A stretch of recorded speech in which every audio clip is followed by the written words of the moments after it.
Well, hello everyone. Welcome to Real Stories of Hurting Moms. My name is Kathy Taylor. I am so happy to be here tonight, and I'm really happy to have my friend Sandi with me tonight. Sandi's joining us all the way from Alaska. I don't know why that always just like, I'm like, that's so great that you're in Alaska. One thing that I realized was I'm in California, so most everybody else in the country, their time is ahead of me. And so I'm always behind, but Sandi is a whole hour behind me. So that's kind of unusual. And we were like, oh, that's pretty cool. Anyway, um, she's going to talk in a minute. There's so many things that she has to share. And she's been a leader of Hurting Moms Group. She's had a unique experience with Hurting Moms and where she's led it. And I can't wait for you to tell us that.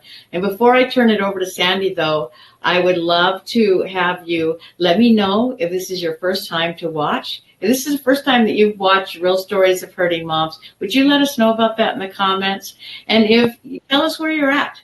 Just like I said, I get so excited about the fact that we can be all over the world. We have moms in other countries that watch, especially over the U.S. and Canada, and that we come together and it's a community, and it doesn't matter how many miles are between us. Technology has broken that down for us, but it's so great that we can come together and care for each other and listen to each other and pray for each other and support one another. And we're not meant to go through this alone, that's for sure.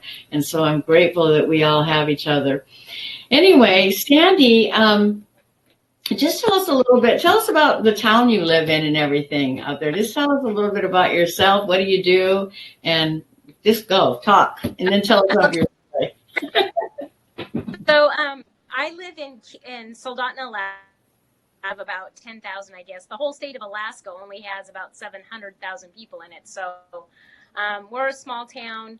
It's has its share of problems. We have a horrible addiction problem in our area, and our community is pretty strong. They're doing some really great things, and we're really seeing some changes. Most specifically, we have a couple of Christian-based sober living houses that have just done some phenomenal things in this community.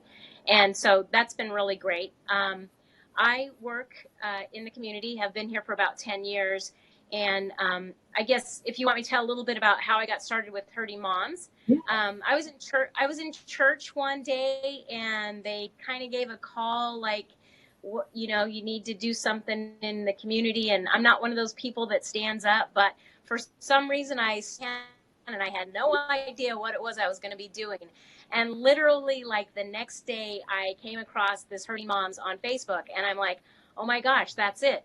So because at the time I had both of my sons were into their addiction pretty good, and I was at the end of my rope. As you all know, if you're a hurting mom, it consumes you. And so I got with Kathy, and I started my first group. And our first group, there was 3 of us. And we all had children that were really in different stages and of addiction.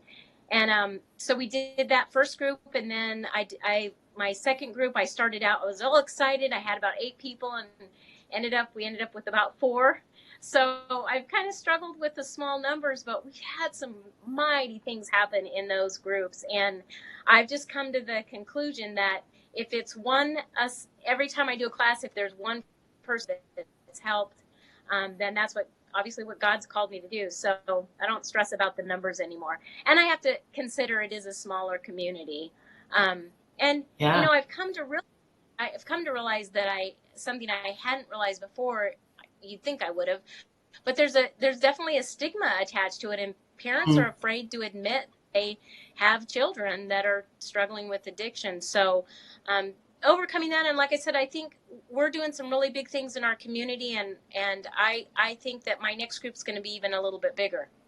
So as the word gets out there, I remember when I just was all coming back to me. What year was that when you first started that first group, when you stood up in church? I was trying to think. I think it's been 2 years ago, maybe 3. Yeah, I guess. Yeah, my victory story is that when I did do my first class, My son was out on the streets, and I had no idea where he was. And today he is sober, has his children back, has a great job, and is going to church with me every Sunday. So he's in a beautiful spot. Really, really great to see that. And I think. And I remember. Go ahead.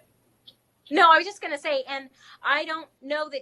I mean, I don't know that he'd be where he is had I not gone through the Hurting Moms curriculum and gotten the tools that I needed to help him and to help myself. Well, helping myself, and then that helped him.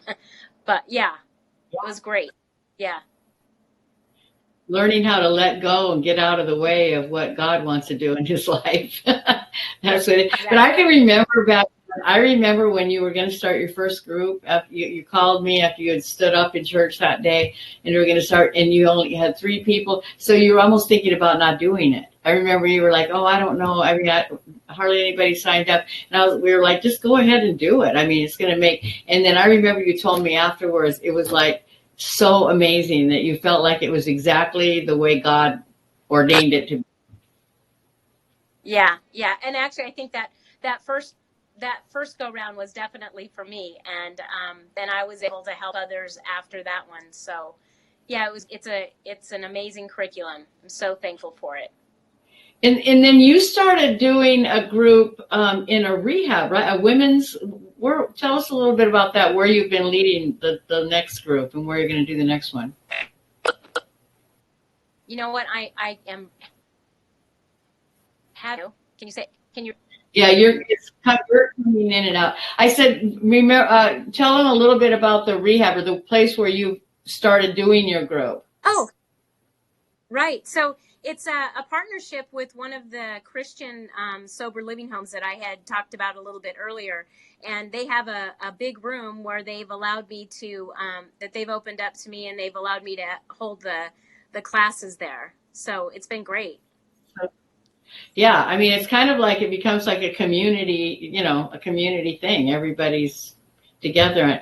You told me, so your son is doing well now, and one of the things that I put, there's a link to it. So Sandi just got done doing a podcast. Tell us a little bit about who that is that you were doing the podcast with. What was that about? This is a great link too, if you get it. It's called You and I for the Kenai, and it was a group that got a grant, and they put together these podcasts, and the majority of them, there's probably 17 or 18 on them, are of people that have been in addiction and have gotten out of it, and they're telling their story. And so they wanted to do a different perspective, and so they asked me if from a parent's perspective I could spend a little time with them. And so ended up being an hour and 15 minutes, a little long, but it's pretty interesting. And so I was able to tell my whole story about what it was like, what tools I gained from the Hurting Moms, and how I was able to help myself and my child. And so it's a couple of guys kind of interviewing. It's pretty, it's nothing scripted. It's very raw, but it was a lot of fun doing it. And they're putting, it's a really neat thing, because they're putting these out and listen to them. I think they have going to do. In fact, one of the ladies that went through one of my groups is going to be doing one this Friday, and then they have somebody from the Sober Living House that's going to do another one. So kind of some different perspectives on addiction. So great. It did. So I moms that are watching, I want to let you know, I put a link to her podcast above the video. So finish watching the video, but when later, go and click on that, because it's really great. I listened to it today. I didn't get all the way through it, but I listened to a good portion of it, and you were so smooth. You just sounded relaxed, and you were chatting back and forth with these two guys, and I mean, it really it really touched me. And I told you before, and I want to share with everybody, ladies, how we go through this, even when things are going well.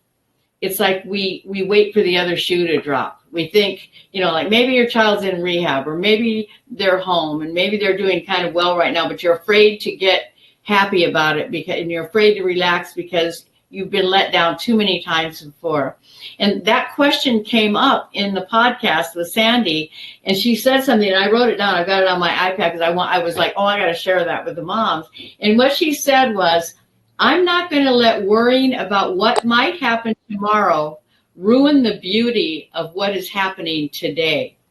And man, I love that, because I know for myself, so many times I can't even enjoy the moment when things are going nicely and smoothly and everything's okay, because I'm so worried about what's going to happen.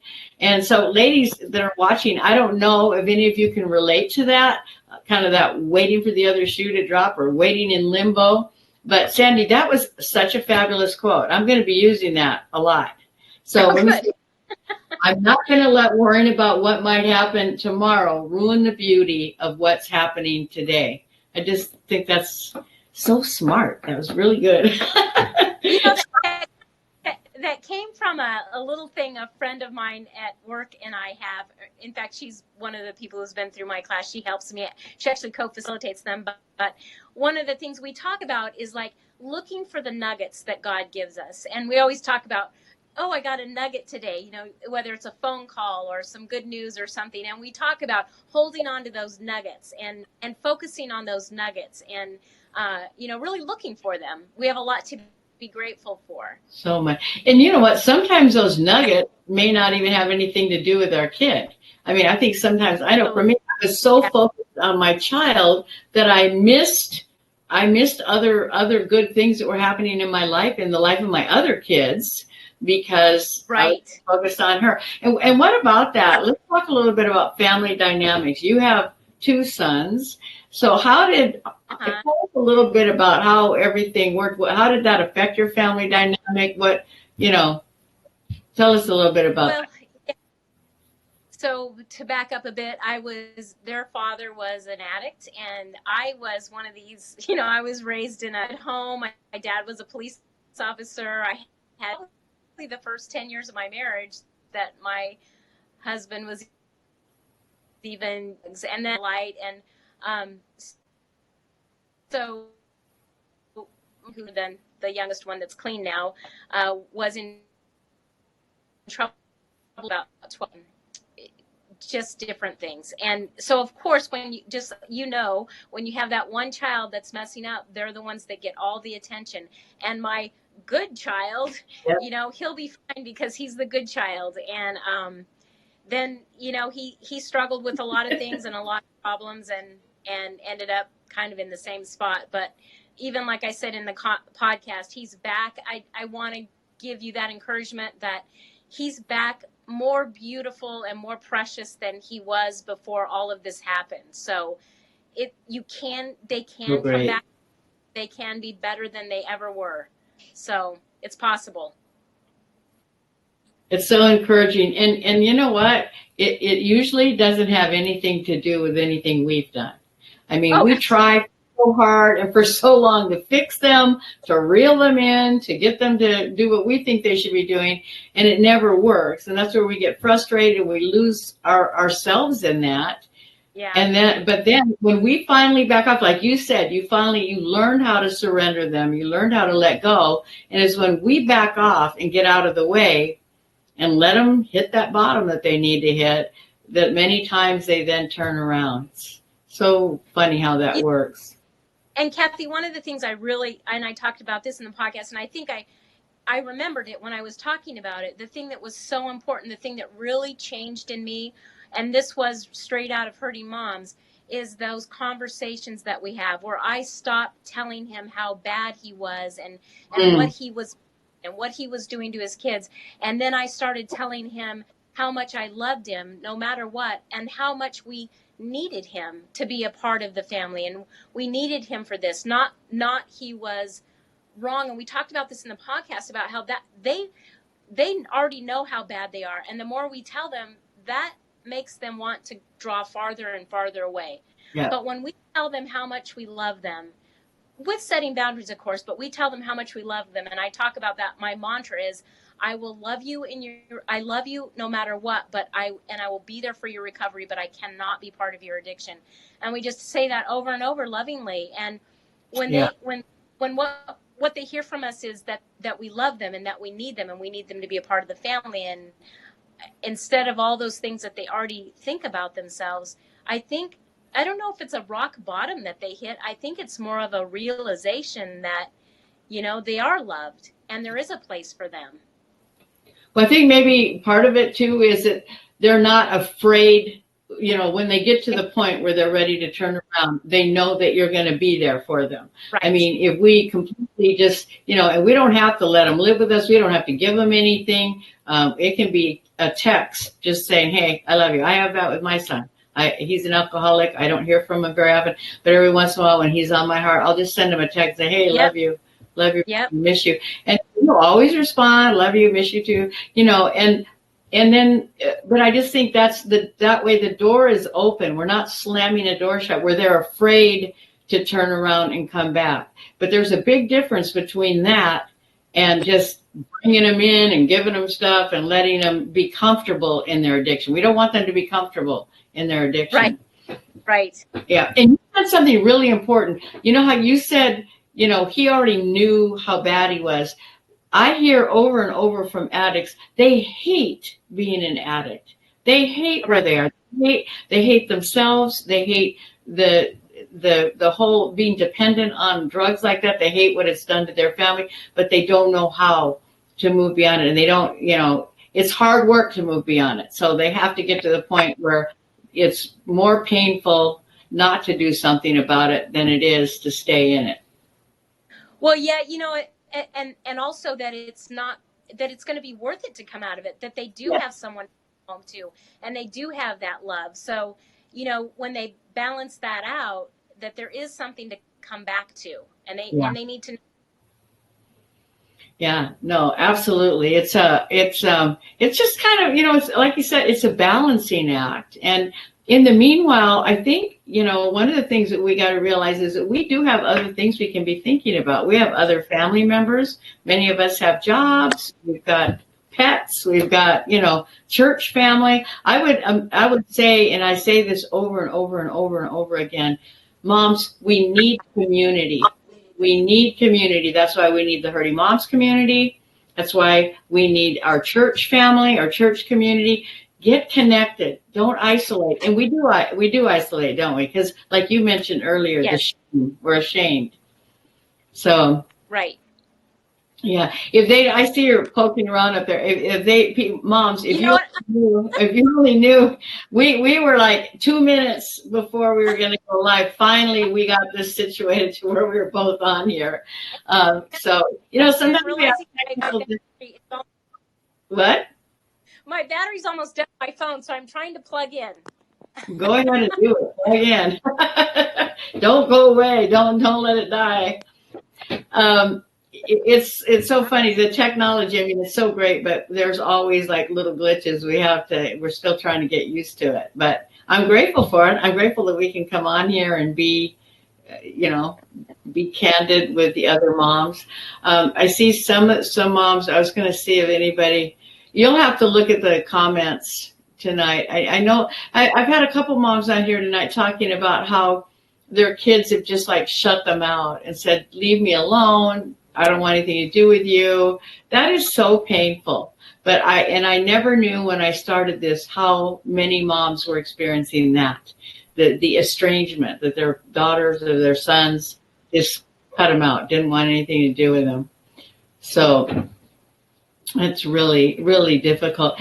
Tell us some more about, I don't know, the podcast. Are you getting ready to do another group, or what are you doing with that? I started I think I'm having technical difficulties. Church, not a Hurting Moms group, church. Can you hear me?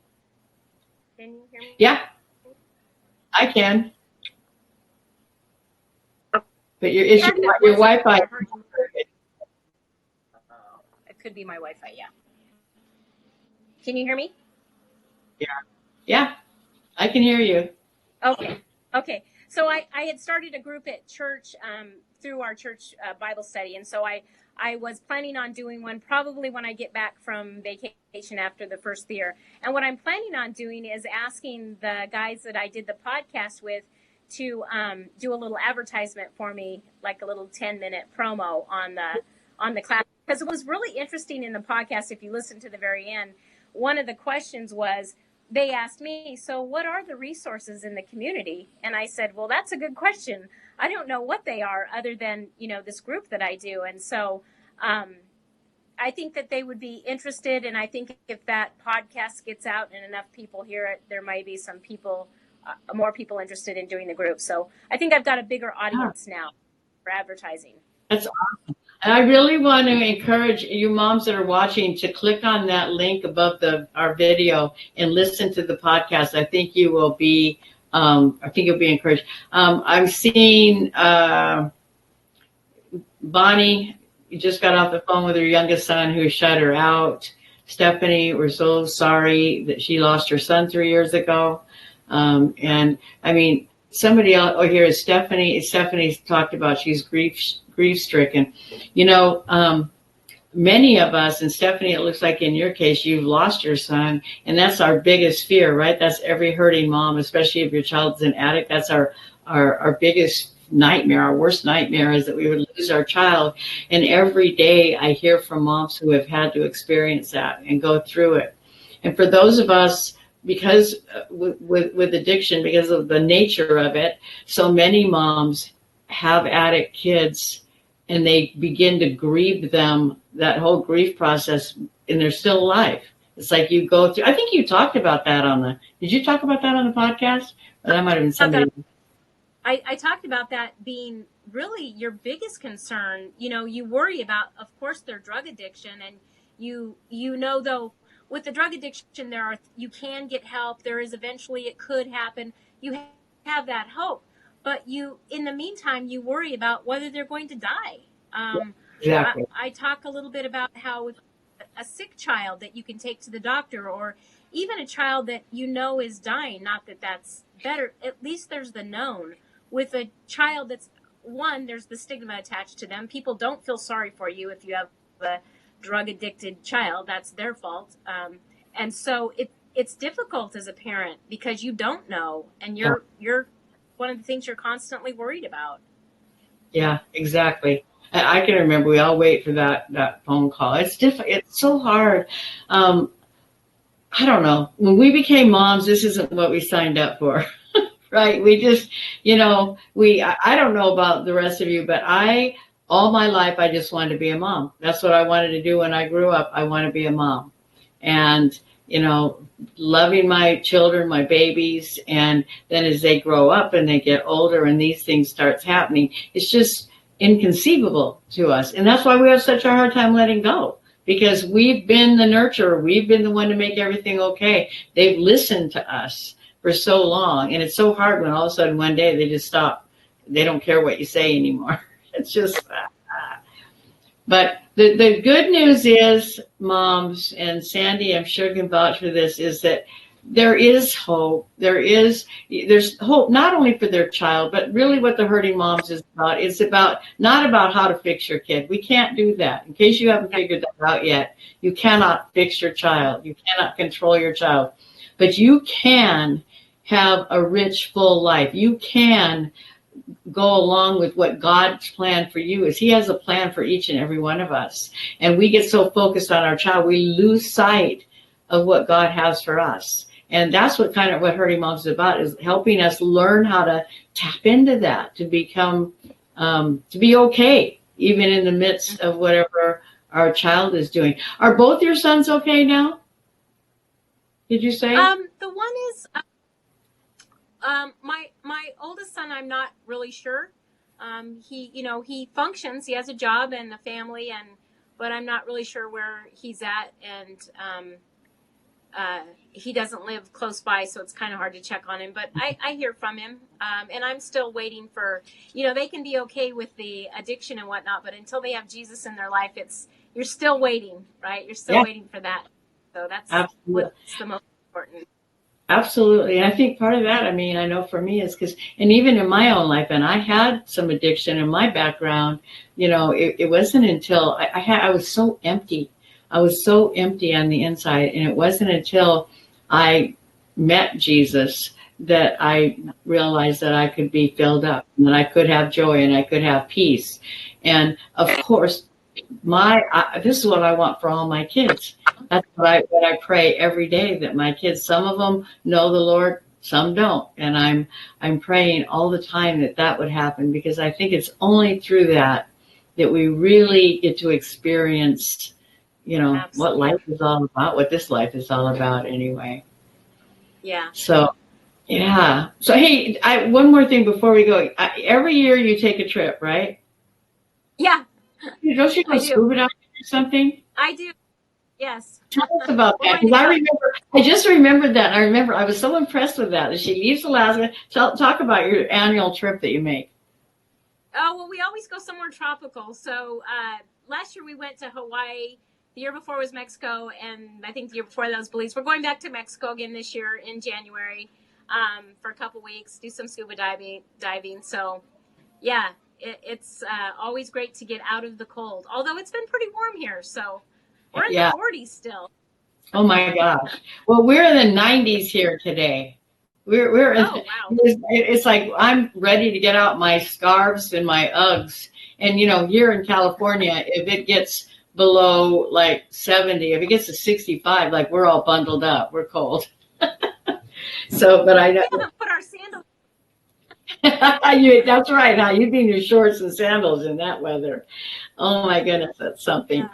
So, well, I am so grateful for you to come on. I'm so grateful that we got the technology figured out just in the nick of time, right under the wire, for you to be able to come on and share these thoughts. Ladies that are watching, two things. One, if you have not been in a Hurting Moms Mending Heart support group, please get into one.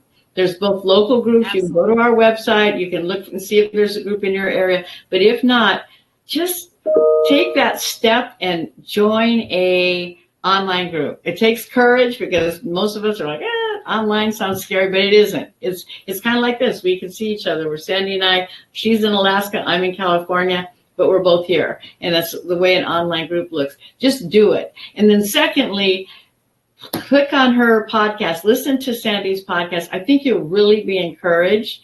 And it's really fun listening to those guys, the dynamic between the guys that are talking to you and the questions that they ask.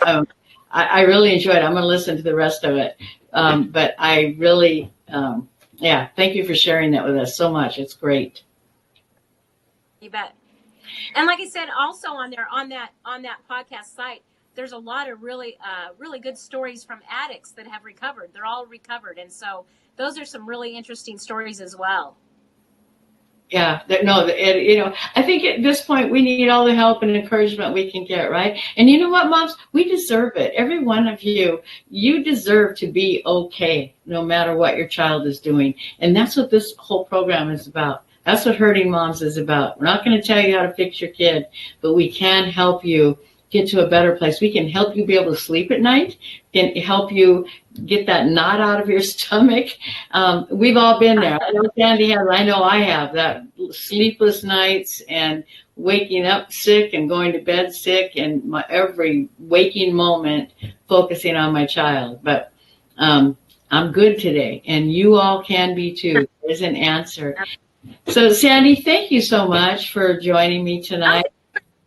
Really, sure. It was kind of last minute. She just said okay, so I'm so grateful. And ladies, you can continue making comments. And Sandi, go ahead and look at the comments and answer them if you want to when we get off of here. So take care. God bless you all. And I will be back next week. Thanks, Sandi. I don't know how to stop. Oh, there it is.